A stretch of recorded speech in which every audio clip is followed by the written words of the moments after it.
Hello everyone, welcome in educator wings. कैसे हैं आप सभी और कैसी चल रही है आप सभी की प्रिपरेशन। तो दोस्तों, जैसा कि मैंने आपको कहा था कि हम लोग यहाँ पर प्रीवियस ईयर क्वेश्चन पेपर जो है उसको सॉल्व कर रहे हैं। तो आज आपके लिए दूसरा क्वेश्चन पेपर मैं आपके लिए लेकर आई हूँ, 2019 का है। तो चलिए स्टार्ट करते हैं। तो इससे पहले जो आप लोग न्यू आए हैं तो प्लीज़ चैनल को सब्सक्राइब कर लें और सेशन को फुल वॉच किया कीजिए, ठीक है। पूरा देखो वीडियो को, तब आपको पता चलेंगे किस तरह के क्वेश्चन हैं और कौन से क्वेश्चन रिपीट भी हो रहे हैं, कितने क्वेश्चन रिपीट भी हो रहे हैं, ठीक है। तो उसको देखा करो और क्वेश्चंस में से क्वेश्चंस यानी कि उस क्वेश्चन के आसपास की जो स्टडी मटेरियल है वो कवर करना चाहिए, जो पॉइंट्स है वो कवर करना चाहिए, क्योंकि आसपास के क्वेश्चंस मोस्टली पूछे जाते हैं, ठीक है। तो चलिए स्टार्ट करते हैं। फर्स्ट क्वेश्चन हमारा देखते हैं। हैंड रिटन नोट्स हैं ये मेरे, ठीक है, वही आप लोगों के साथ में शेयर कर रही हूँ मैं। फर्स्ट है हमारा, किस तिथि को विश्व रक्तदाता दिवस मनाया जाता है। तो राइट आंसर हमारा हो जाता है 14 जून, ठीक है। जिसकी शुरुआत कब हुई थी? 2004 से शुरुआत हुई है रक्तदाता दिवस, ठीक है। जब ब्लड डोनेट किया जाता है तो 2004 से इसकी शुरुआत की गई, 14 जून, ठीक है। दिवस, ब्लड डोनेशन तो पहले भी होता था, लेकिन दिवस के रूप में इसको सेलिब्रेट करना स्टार्ट किया है 2004 में शुरुआत हुई और 14 जून इसके लिए डेट फिक्स की गई, ओके। तो 14 जून बर्थडे होता है किसका? कार्ल लैंडस्टीनर का बर्थडे होता है। तो उसी दिन को देख करके जो है 14 जून डिसाइड किया गया। और उन्होंने, जो कार्ल लैंडस्टीनर है, उन्होंने ABO ब्लड ग्रुप की खोज की थी। यही रीज़न है कि इनके जो बर्थ डेट है उसको रक्तदाता दिवस के रूप में मनाया जाता है। 1930 में इनको नोबेल पुरस्कार से सम्मानित किया गया है। जो अदर डिटेल्स थी वो मैंने आपके साथ में शेयर की है। नेक्स्ट क्वेश्चन हमारा है, बंगाल का पहला अंग्रेजी कारखाना 1651 में किस नदी के तट पर स्थापित किया गया था। बंगाल का पहला अंग्रेजी कारखाना जो है 1651 में किस नदी के तट पर स्थापित किया गया? तो हुगली, ठीक है, हुगली नदी के तट पर। तो ये देखो आप, बंगाल का मैंने लिखा है यहाँ पर पहला स्थायी कारखाना, जो कि 1651 में बंगाल में बना, ठीक है, हुगली नदी के तट पर। भारत में पहला स्थायी कारखाना, ठीक है, पहला जो स्थायी कारखाना रहा है वो है सूरत में, 1613 में हुआ भारत का, ओके। एंड पहला अस्थायी कारखाना मसूलीपट्टनम में हुआ है, 1611 में स्थापित हुआ। नेक्स्ट हमारा क्वेश्चन आता है, भारत सरकार द्वारा किस वर्ष हाथी परियोजना का शुभारंभ किया गया था। भारत सरकार के द्वारा किस वर्ष हाथी परियोजना का शुभारंभ किया गया? तो 1992 में किया गया। और डेट क्या है उसकी? 12 अगस्त, ठीक है। 12 अगस्त विश्व हाथी दिवस के रूप में मनाया जाता है, ठीक है। 1992 में हाथी परियोजना का शुभारंभ किया गया और 12 अगस्त को विश्व हाथी दिवस मनाया जाता है। ये चीज़ आपको ध्यान रखनी है, क्योंकि क्वेश्चंस कहीं से भी कनेक्ट करके पूछे जा सकते हैं। नेक्स्ट क्वेश्चन आता है हमारा, किस अनुच्छेद के अनुसार भारत अर्थात इंडिया राज्यों का संघ होगा। इंपॉर्टेंट क्वेश्चन हो जाता है। इसी तरह के क्वेश्चंस आप लोगों को एग्जाम में देखने को मिलेंगे, ठीक है, और ये रिपीटेड क्वेश्चन है। तो भारत और या फिर इंडिया राज्यों का संघ होगा, ये आर्टिकल 1 के अकॉर्डिंग है, ठीक है, अनुच्छेद 1 के तहत। आर्टिकल 2 में क्या आता है? आर्टिकल 2 में आता है नए राज्यों का प्रवेश या स्थापना। आर्टिकल 3 में आता है राज्यों के गठन और नामों में संशोधन, ठीक है। नेक्स्ट क्वेश्चन आता है हमारा, आर्टिकल 4 में क्या आता है वो आप मुझे बताइए कमेंट बॉक्स में।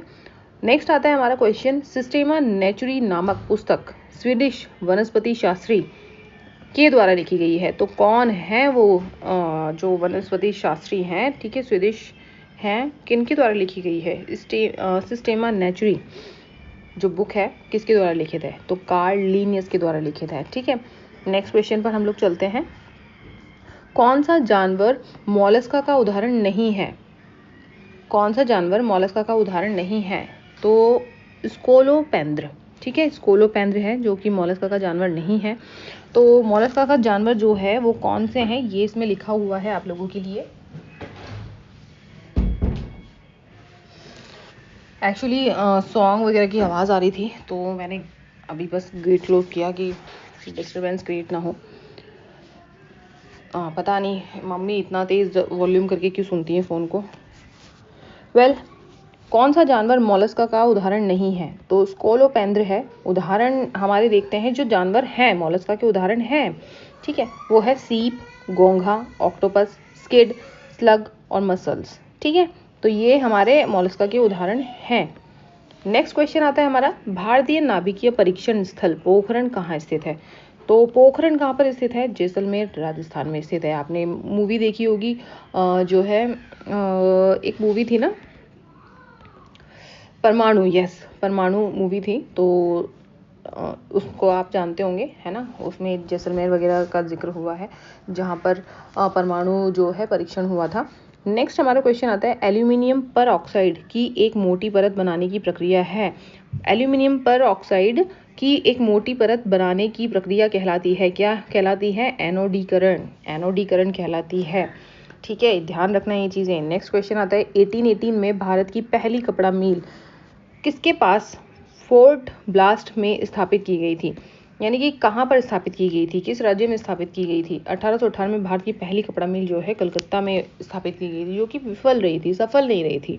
ठीक है, दूसरी मिल जो बनी, यानी कि जो दूसरी मिल जो बनी है, लेकिन पहली सफल मिल रही थी। ठीक है, पहली सफल फैक्ट्री रही थी। तो वो कब बनी थी? 1854 में बनी थी। है तो ये दूसरी, बट सक्सेस रहने वाली पहली है। ठीक है, सक्सेस होने वाली पहली है। आपसे क्वेश्चन पूछा जाता है, पहली सफल मिल कब स्थापित हुई थी? तो 1854 हमारा राइट आंसर हो जाएगा। किसके द्वारा? G.N. डाबर के द्वारा। चलिए, नेक्स्ट क्वेश्चन आता है हमारा, क्षेत्रफल के अनुसार भारत का सबसे छोटा केंद्र शासित प्रदेश कौन सा है? क्षेत्रफल के अनुसार भारत का सबसे छोटा केंद्र शासित प्रदेश हमारा है लक्षद्वीप। ठीक है, और सबसे बड़ा यूनियन टेरिटरी कौन सा है? लद्दाख। ओके, तो याद रखना है, राज्य में कौन सा है क्षेत्रफल के अनुसार? सबसे बड़ा राज्य कौन सा है? राजस्थान है। और सबसे छोटा स्टेट कौन सा है? सबसे छोटा राज्य जो है गोवा है। हमें ध्यान होनी चाहिए ये सब चीज़ें। नेक्स्ट क्वेश्चन आता है, हैदराबाद को हाईटेक सिटी के रूप में जाना जाता है। हाईटेक सिटी का पूरा नाम क्या है? Hyderabad information technology and engineering consultancy. ठीक है, ये पूछा जाता है हाईटेक सिटी का पूरा नाम क्या है। तो आप लोगों के पास में रिटन फॉर्म में है, आप लोग देखो, लिखो, नोट्स बनाओ अपने। ठीक है, चलिए नेक्स्ट क्वेश्चन पर हम लोग चलते हैं। कौन सा अक्षांश भारत से सबसे दूर स्थित है? अब ऑप्शंस के अकॉर्डिंग हम देख रहे हैं यहाँ पर कौन सा अक्षांश जो है भारत से सबसे दूर स्थित है। North pole 90 degree north, Arctic circle 66 degree north, मकर रेखा जो है 23 degree 30 minute south, and D option है दक्षिणी ध्रुव जो साउथ पोल है 90 डिग्री साउथ। तो भारत से जो सबसे ज़्यादा दूर है वो है दक्षिणी ध्रुव। ठीक है, जो साउथ पोल है 90 डिग्री वो सबसे ज़्यादा दूर है। ठीक है, सबसे ज़्यादा दूर कौन सा है? दक्षिण ध्रुव। नेक्स्ट क्वेश्चन आता है, विश्व तपेदिक दिवस प्रत्येक वर्ष कब मनाया जाता है? तो 24 मार्च हमारा आंसर होगा। विश्व तपेदिक दिवस प्रत्येक वर्ष कब मनाया जाता है? 24 मार्च को मनाया जाता है। नेक्स्ट क्वेश्चन है, राष्ट्रीय पक्षी मोर का वैज्ञानिक नाम क्या है? तो पाओ क्रिस्टेटस। ठीक है, ये क्वेश्चन पूछा हुआ है, पुराने ही क्वेश्चन पेपर हम लोग यहाँ पर सॉल्व कर रहे हैं। तो देख लो आप लोग किस तरह के क्वेश्चन पूछे जा रहे हैं। इजी भी है, बट हम कभी कभी यही इजी चीज़ें बहुत कंफ्यूजन क्रिएट कर देती है हमारे लिए, और हम लोग आंसर को गलत कर जाते हैं। ठीक है, क्वेश्चन गलत कर जाते हैं आंसर गलत मार्क करके। नेक्स्ट क्वेश्चन आता है, वर्तमान में महाराष्ट्र के राज्यपाल कौन है?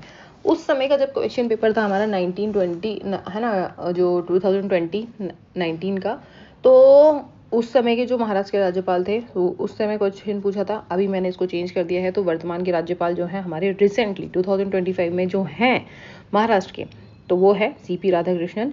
ठीक है, नेक्स्ट क्वेश्चन है, किस वॉइसरॉय ने 1929 में भारत के लिए औपनिवेशिक स्वराज्य डोमिनियन स्टेटस के प्रस्ताव की घोषणा की थी? तो लॉर्ड इरविन ने की थी। ठीक है, नेक्स्ट क्वेश्चन आता है, प्रतिवर्ष अक्टूबर में राजस्थान के किस स्थान पर दुनिया का सबसे बड़ा ऊंट का मेला लगता है? ठीक है, ऊंटों का मेला लगता है, तो पुष्कर में लगता है। पुष्कर कहाँ पर है? राजस्थान में है। नेक्स्ट है हमारा क्वेश्चन, स्वर्णिम चतुर्भुज सुपर हाईवे का सबसे लंबा भाग कौन सा है? तो सबसे लंबा भाग कौन सा है? कोलकाता और चाइना का। अब देखो, स्वर्णिम चतुर्भुज में कौन कौन सी सिटीज़ हैं, है ना, कौन कौन सी सिटीज़ मेंशन है? तो दिल्ली है, सबसे पहले दिल्ली है, फिर बॉम्बे आता है, फिर चेन्नई है, साउथ में चेन्नई, एंड ईस्ट में कोलकाता। ठीक है, ये स्वर्णिम चतुर्भुज बनता है। नेक्स्ट क्वेश्चन आता है हमारा, किसका दूसरा नाम NAVLC है? दूसरा नाम किसका है? तो भारत द्वारा विकसित एक स्वतंत्र क्षेत्रीय नौवहन उपग्रह प्रणाली का नाम, दूसरा नाम क्या है? जो है NAVLC का दूसरा नाम है। नेक्स्ट क्वेश्चन हमारा है, राजनीतिक दलों और उनके स्थापना वर्षों को मिलान करो। तो देखो, मैंने सही राइट आंसर लिख दिया है इसमें। भारतीय राष्ट्रीय कांग्रेस की स्थापना जो है 1885 में हुई, कांग्रेस की स्थापना, राइट, आपको पता है। भारतीय जनता पार्टी की स्थापना 1980 में हुई। बहुजन समाज पार्टी की स्थापना 1984 में हुई, एंड भारतीय कम्युनिस्ट पार्टी जो है 1964 में हुई। ठीक है, ये मैचिंग फॉर्म में था क्वेश्चन, इसको मैंने राइट आंसर करके आप लोगों के लिए लिख दिया है। ठीक है, ये बिल्कुल सही मैच्ड है, अभी सही मैच है ये। ठीक है,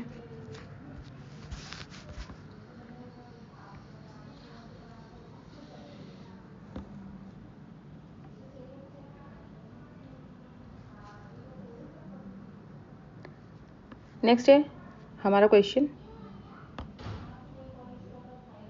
हमारा पेट किस अम्ल का उत्पादन करता है जो पाचन प्रक्रिया में सहायक होता है। हमारा पेट किस अम्ल का उत्पादन करता है जो कि पाचन प्रक्रिया में सहायक होता है। ऑप्शन ए है नाइट्रिक अम्ल, बी फ्लोरिक अम्ल है, और डी सी है हाइड्रोक्लोरिक अम्ल, एंड डी है हमारा सल्फ्यूरिक एसिड। तो राइट आंसर हमारा है हाइड्रोक्लोरिक एसिड जो है हमारा पेट जो है रिलीज करता है, यही एसिड जिसकी वजह से हमारी पाचन प्रक्रिया होती है। तो ऑप्शन सी यहाँ पर राइट आंसर होगा। नेक्स्ट क्वेश्चन आता है, महानदी किसकी सहायक नदी है। ऑप्शन ए है दामोदर नदी की, बी सतलुज नदी की, सी यमुना नदी, एंड डी गंगा नदी। तो महानदी जो है किसकी, महानंदा ठीक है, महानंदा नदी जो है किसकी सहायक नदी है, गंगा नदी की सहायक नदी है। नेक्स्ट क्वेश्चन आता है, साइलेंट वैली राष्ट्रीय उद्यान किसके अंतिम शेष बचे वनों का एक सुंदर उदाहरण है। तो राइट आंसर हमारा यहाँ पर है केरल। ठीक है, साइलेंट वैली बेसिकली कहाँ पर है, केरल में है। तो आप सभी का आंसर केरल की तरफ जाना चाहिए। ठीक है, बाकी ऑप्शन को मत ही देखो। नेक्स्ट क्वेश्चन हमारा आता है, भारतीय रिजर्व बैंक ऑफ इंडिया की स्थापना किस वर्ष हुई। 1951, 1935, 1947, 1960। तो भारतीय रिजर्व बैंक ऑफ इंडिया की स्थापना 1935 में हुई। ये क्वेश्चन कई बार पूछा गया है, कई बार पूछा हुआ है भाई। ठीक है, तो ऐसे क्वेश्चंस को अवॉइड मत करो। जो रिपीटेड क्वेश्चन है ना, उनको तो आंसर बिल्कुल सही होना चाहिए। आप लोगों का क्वेश्चन बिल्कुल सही जाना चाहिए रिपीटेड क्वेश्चंस का। ठीक है, कई बार पूछा हुआ है और यही शिफ्ट्स में पूछा हुआ है। ठीक है, 2019-20 की शिफ्ट में पूछा हुआ क्वेश्चन है ये। तो 1 अप्रैल 1935, ठीक है। अधिनियम कौन सा लगता है, 1934 का अधिनियम, कोलकाता में हुई इसकी स्थापना। 1937 में मुंबई में शिफ्ट किया गया। नेक्स्ट क्वेश्चन आता है हमारा, बहुत शॉर्ट में मैंने लिखा हुआ है क्योंकि हैंड रिटन नोट्स है, मुझे याद रहने में इजी होता है। शॉर्ट में मैंने बहुत लिखा हुआ है ये। नेक्स्ट क्वेश्चन आता है हमारा, कौन सा देश संयुक्त राष्ट्र सुरक्षा परिषद का स्थायी सदस्य नहीं है। तो जापान नहीं है। अब स्थायी सदस्यों की लिस्ट हम देख लेते हैं। स्थायी सदस्य में कौन कौन आते हैं, 5 देश आते हैं। तो चाइना है, उसमें रूस है, अमेरिका है, फ्रांस एंड यूनाइटेड किंगडम। ठीक है, तो इसमें 5 देशों का मैंने आपको बता दिया है। अस्थायी आप लोग अब लगा सकते हो। ठीक है, अस्थायी में आता है जापान। नेक्स्ट क्वेश्चन आता है, पुलकेशिन प्रथम और पुलकेशिन द्वितीय नामक शासक किस वंश से संबंधित है। अब किस वंश से संबंधित है, Pulakeshin first and Pulakeshin second जो है किस वंश से संबंधित है, चालुक्य वंश से संबंधित है। अब चालुक्य वंश की स्थापना किसने की थी, तो पुलकेशिन फर्स्ट ने की थी। ठीक है, प्रथम ने की थी। नेक्स्ट है हमारा, देखो कुषाण वंश की स्थापना किसने की थी। मैं आपको इसलिए बता रही हूँ जिससे आपको ध्यान रहे, कभी भी वंश पूछे जाते हैं तो आपको ध्यान होना चाहिए कि किसने किसकी स्थापना की। कुषाण वंश की स्थापना कुजुल कटफिसस ने की थी। चोल वंश की स्थापना जो है विजयालय चोल ने की थी। कई बार पूछा हुआ है, ये तो फेवरेट क्वेश्चन है। चोल वंश तो बहुत ही फेवरेट क्वेश्चन है। ठीक है, एग्जामिनी का। मगध वंश की स्थापना जो है हर्यक वंश बिंबिसार ने की थी। हर्यक वंश जो कि संबंधित बिंबिसार जो संबंधित है हर्यक वंश से, उन्होंने मगध वंश की स्थापना की थी। ठीक है, नेक्स्ट क्वेश्चन आता है, केदारनाथ मंदिर उत्तराखंड के किस जिले में स्थित है। तो रुद्रप्रयाग में स्थित है। BIS का पूरा नाम क्या है, ब्यूरो ऑफ इंडियन स्टैंडर्ड्स। ठीक है, BIS के बारे में जान लेते हैं हम लोग और कुछ। BIS के 5 क्षेत्रीय कार्यालय हैं। BIS का हेडक्वार्टर न्यू दिल्ली में है। BIS की स्थापना 1986 में हुई। ओके, नेक्स्ट क्वेश्चन आता है हमारा, दुम्हाल। ठीक है, दुम्हल या दुम्हाल ये कहा जा सकता है इसको। ठीक है, तो ये नृत्य है किस राज्य में है, तो कश्मीर राज्य में ये नृत्य प्रचलित है। ठीक है, दुम्हल एक नृत्य रूप है जो कि किस राज्य में प्रचलित है, कश्मीर में। नेक्स्ट आता है क्वेश्चन, शिलोंग किन पहाड़ियों पर स्थित है, तो खासी पहाड़ियों पर स्थित है। ये गारो, खासी और जयंती जो है कहाँ की पहाड़ियाँ हैं, मेघालय की पहाड़ियाँ हैं। ठीक है, यहाँ पर आप लोगों ने देखा होगा चेरापूंजी और मासिनराम जो जगह हैं, यहाँ पर इन्हीं पहाड़ियों की वजह से, क्योंकि यहाँ पर क्लाउड इस तरह से फंस जाते हैं कि वहाँ पर बारिश बहुत ज़्यादा होती है। ठीक है, ये पहाड़ियाँ इस तरह से एक कर्व में बनी हुई हैं जिसकी वजह से बादल वहाँ ठहर जाते हैं, आगे नहीं बढ़ पाते और बारिश वहीं की वहीं हो जाती है। इसी वजह से वहाँ सबसे ज़्यादा बारिश होती है और भारत का सबसे ज़्यादा बारिश वाला एरिया भी वही कहलाता है। ठीक है, अब मिकीर पहाड़ियाँ कहाँ पर है, असम में है। नेक्स्ट क्वेश्चन आता है, डगलस एंग्लोबर्ट ने किस उपकरण का आविष्कार किया, तो कंप्यूटर माउस का आविष्कार किया। ऑप्शन डी यहाँ पर राइट है, डगलस एंग्लोबर्ट ने कंप्यूटर माउस का आविष्कार किया। नेक्स्ट क्वेश्चन आता है, प्रधानमंत्री सुरक्षा बीमा योजना में किस आयु वर्ग के लोग शामिल हैं, तो 18 से 70 वर्ष, 18 से 70 वर्ष के जो लोग हैं प्रधानमंत्री सुरक्षा बीमा योजना में सम्मिलित किए गए हैं। ठीक है, यानी कि 18 से जो 70 आयु सीमा वर्ग में आते हैं लोग, उनको इस योजना का लाभ मिलेगा। ठीक है, तो ये थे आज के कुछ इंपॉर्टेंट क्वेश्चंस जो कि हम लोग ने देखे हैं। आई होप आज का सेशन भी आप लोगों को अच्छा लगा होगा। तो वीडियो को पूरा वॉच किया करो देखो दोस्तों, और नेक्स्ट क्वेश्चन पेपर हम लोग जल्दी डिस्कस करेंगे। अब हम लोग स्टार्ट कर दिया है हम लोगों ने PYQs करना, तो इसको मैं आप लोगों के लिए सीरीज़ को कंटिन्यू रखूँगी जिससे कि आप लोगों को हेल्प हो सके। ठीक है, तो नेक्स्ट वीडियो जल्दी अपलोड होगा। Till then bye bye and take care.